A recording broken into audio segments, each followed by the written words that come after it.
I'm making my French onion soup, chicken and rice casserole. It's a perfect one-pan meal and it's so good.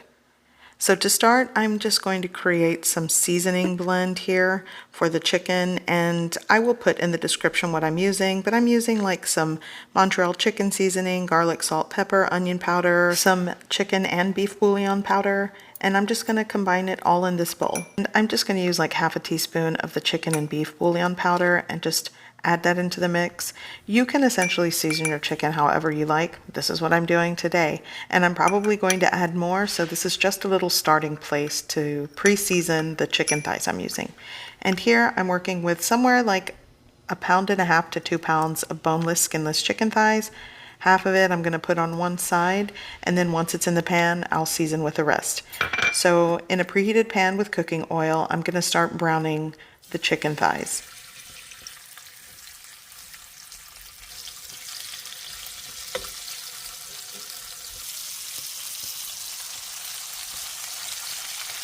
There we go. And then now I'm going to sprinkle on the rest of that seasoning blend that we've created.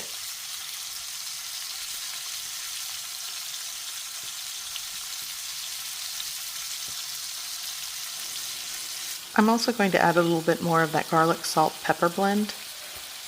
And I went ahead and rinsed out and got a clean bowl here because that's where I'm going to put the browned chicken thighs. And you'll just want to flip it over once it starts to brown.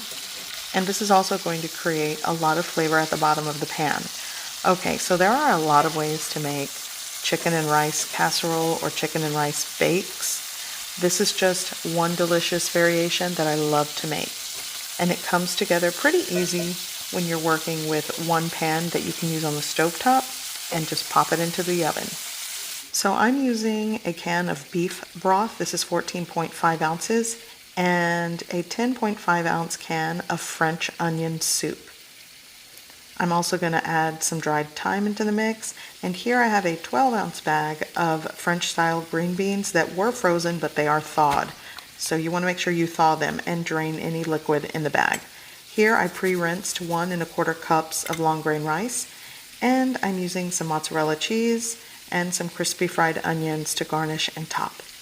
So I'm going to start removing my browned chicken thighs out of the pan.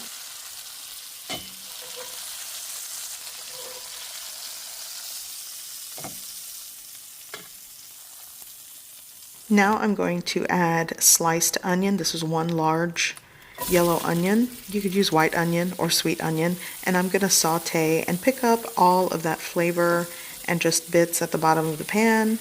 If you've got the time, you could caramelize your onions, but I'm just going for this. This is really sauteed, and I did pick up some flavor at the bottom.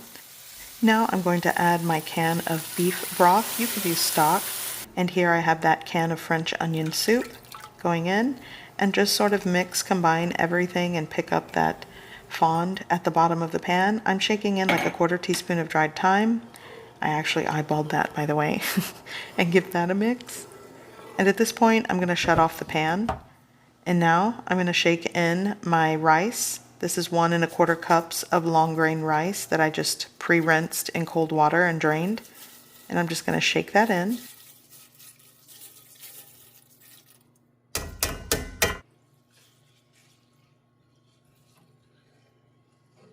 Now I'm going to add my green beans.